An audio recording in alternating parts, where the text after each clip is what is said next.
आपने किस किस का अंगूठा काटा है। मोदी के 56 इंच सीने को दहला देने वाला राहुल गांधी का यह अवतार आपने पहले कभी नहीं देखा होगा। देश में विपक्ष हर दिन मजबूत होता जा रहा है। बेवजह विपक्ष को कमजोर किए जाने के लिए राहुल गांधी पर हमेशा विरोधियों द्वारा एक ऐसी टिप्पणी की गई जैसे उनमें आम आदमी जैसी भी समझ नहीं है। हर मौकों पर उनके द्वारा किए गए व्यवहार और बर्ताव को बेकार व्यवहार में तब्दील किया गया। उनके शांतिपूर्ण बातों को निरर्थक करार दे दिया गया। उनकी मोहब्बत की दुकान पर तंज कसे गए और यहाँ तक कि कांग्रेस के पूर्व प्रधानमंत्री मनमोहन सिंह पर कितनी अधिक मीम्स बनते थे और कितने मजाक बनते थे, लेकिन कभी इन्होंने इस पर कड़ा एक्शन लेना तो दूर शिकायत तक नहीं की थी। राहुल गांधी कांग्रेस पार्टी के बड़े चेहरे हैं। पार्टी उनकी पारिवारिक विरासत और मेहनत की देन है। विपक्ष के हर मुद्दे पर जिस तरह विरोधियों द्वारा प्रहार किया गया, खासकर उनके शांत लहजे पर आक्रामक अटैक द्वारा, और इन सब का एक ही मतलब था विपक्ष को कमजोर साबित करना। लेकिन लोहे का काट लोहा ही होता है।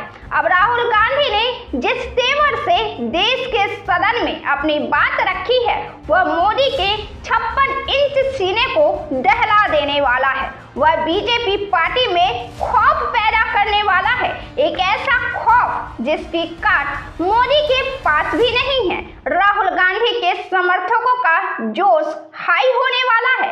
राहुल के समर्थकों में एक नई ऊर्जा पैदा होने वाली है। राहुल के समर्थक अब राहुल की जीत की उम्मीद कर रहे हैं। एक ऐसी ऊर्जा की चिंगारी सुलगने वाली है जो सत्ता परिवर्तन के तरफ रुख कर रही है।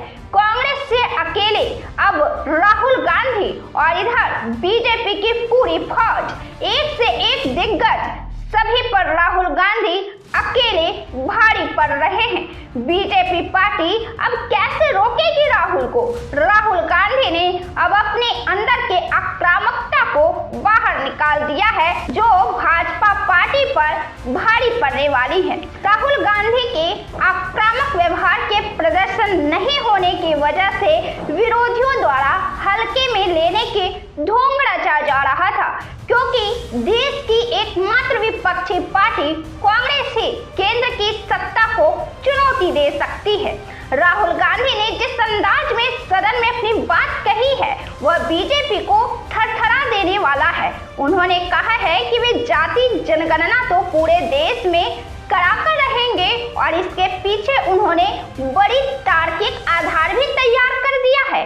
उन्होंने कहा है कि अंबेडकर कहा करते थे, राजनीतिक समानता मिल भी जाए और आर्थिक तथा सामाजिक समानता न हो तो राजनीतिक समानता नष्ट हो जाती है, और इसलिए आर्थिक समानता के लिए जातिगत जनगणना तो होकर रहेगा।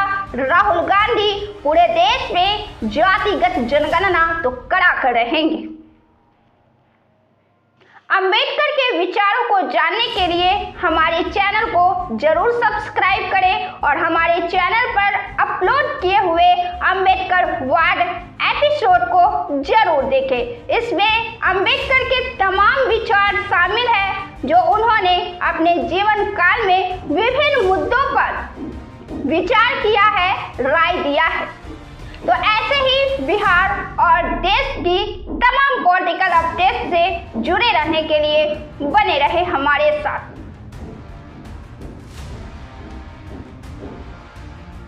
अंबेडकर जी ने कहा था, if there is political equality but no social and economic equality, political equality will be destroyed. और आज ये बात सबके सामने है। पॉलिटिकल इक्वालिटी जो थी वो खत्म हो गई है। हिंदुस्तान के सारे इंस्टीट्यूशंस कैप्चर कर लिए गए हैं। सोशल इक्वालिटी नहीं रही, फाइनेंशियल इकोनॉमिक इक्वालिटी नहीं रही। इसीलिए हमारा अगला कदम जाति जनगणना होगा। हम देश को दिखाना चाहते हैं कि आपने किन लोगों का और कहां-कहां अंगूठा काटा है। हम दलितों को, आदिवासियों को, पिछड़ों को, किसानों को, मजदूरों को दिखाना चाहते हैं कि आपने किस किस का अंगूठा काटा है। इसलिए जो मैंने वायदा किया था, इसी हाउस में हम कास्ट सेंसस लागू करेंगे।